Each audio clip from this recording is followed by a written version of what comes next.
proposition une lettre de protestation donc qu'on a remis en fait à monsieur l'ambassadeur de France au Sénégal pour d'abord lui expliquer qu'on suit avec intérêt ce qui est en train de se penser en France concernant surtout notre concitoyen, notre compatriote Idrissa Gana Gueye, qui n'a rien fait que faire valoir en fait ses droits les plus naturels et les plus inaliénables.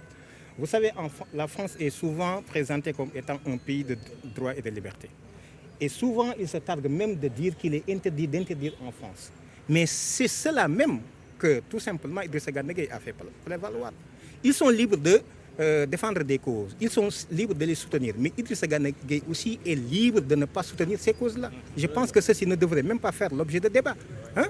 Et cette conception-là que la France a, de vouloir vraiment, cette conception réfractaire, de rejeter en fait tout point de vue qui n'est pas en fait le leur, ceci doit être déplacé. On ne peut plus accepter cela. Ils ont le droit, en tout cas, d'interdire la polygamie. Soit.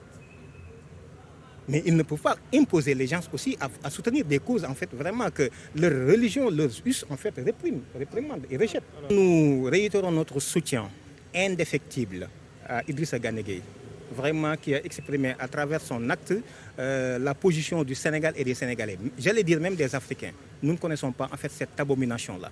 Alors nous lui disons que ceci, on ne peut pas l'accepter.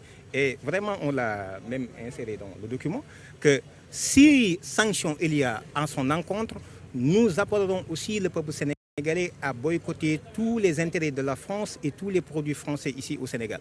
Et nous ne nous limiterons pas au Sénégal, nous allons étendre en fait ce combat-là sur toute l'Afrique.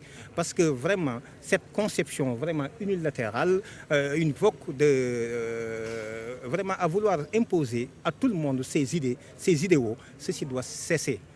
La France, véritablement, n'est pas le nombril du monde. Ils ont leur histoire, mais nous avons aussi les nôtres. Et nous tenons à ce que les gens respectent cela. Le dispositif policier. Et c'est regrettable, il s'agit de la France.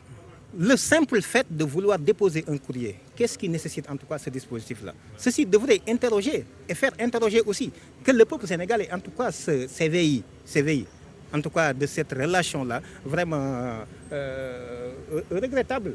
Aujourd'hui, la colonisation est derrière nous. Les régimes néocoloniaux aussi, en fait, c'est derrière nous. Donc, nous tenons à notre liberté. Nous sommes indépendants. Nous sommes, en fait, un peuple d'égale dignité que la France et les Français.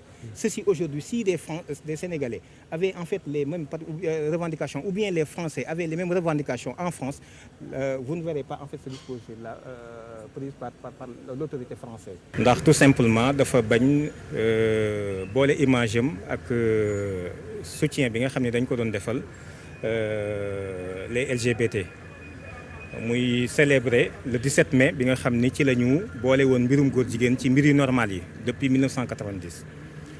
alors léegi nag ñu ni dañ koy teg ay daan presse bi yëkkati ay kàddoom dugg ci association góor jigéen yi dugg ci mais maintenant sax les autorités politiques françaises dugg ci loolu nag la ñuy wax ni d'abord Idrissa Gana Gueye askanu Sénégal askanu Afrique ak nit ñi bëgg dëgg nit ñu bëgg ak liberté yëpp ñoo ngi ànd ak moom ci loolu te duñ ko bàyyi mu wet ci question bi waaye surtout dañu bëgg a xamal France ne ko France moomul nit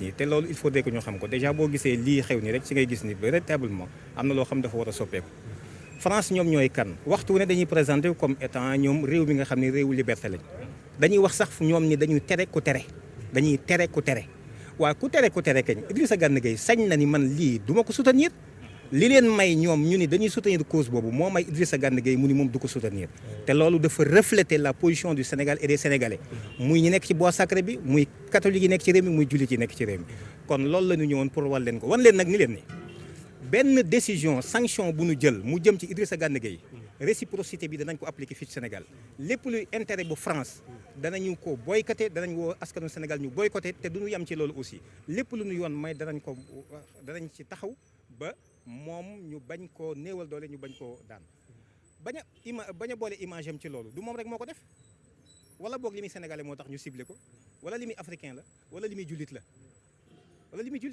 am na yeneen joueurs yoo xam ne def nañ ko Radon Falcao def na ko daaw ñi du takk brassard boo xam ne si mbir góor jigéen daf cee nekk et pourtant coow amu ci pourquoi mu war am ci Idrissa Gana Gueye dañ ni loolu ça y est loolu suñu ginnaaw la nekk la woon ni na jeex na takk quoi. lettre bi déposé nañ ko léegi nii à l'ambassade de France.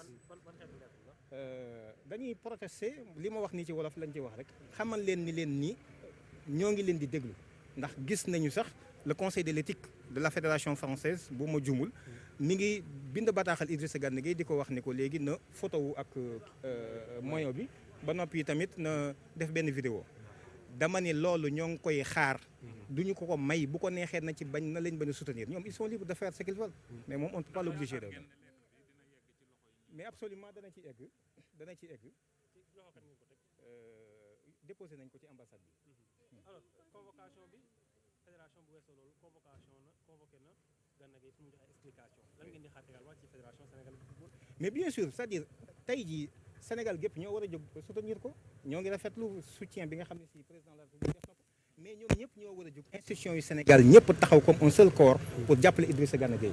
fédération bi ñoo ngi leen di xaar ci loolu mais ñoo ngi ci xaar le ministère des sports ñoo ngi ci xaar mbooleem Sénégalais bi ñu yegsee fii tey gis nañ am na un dispositif policier bu ñu fi teg ñun sax taskatu xibaar yi taxaw ci benn bërëb pour jàkkaarloo ambassade bi aussi jafe nañu aussi climat boobu aussi noo ko jàngatee mais loolu waru leen bett il faut comprendre que il s'agit de la France mooy suñu bàjjen mooy suñu sëriñ mooy suñu impaañ mooy suñu maam mooy suñu tante mooy suñu lépp pensée unique boobu nga xam ni loolu amoon ci colonisation ba tey loolu moom lañ bëgg a doxal Sénégal mais loolu la woon ni na loolu dootul am ci réew mi dañu mel ni ñun ay doxandéem lañ ci réew mi déposer courrier donc lan moo ci waral ce dispositif là loolu war na jaaxal ku nekk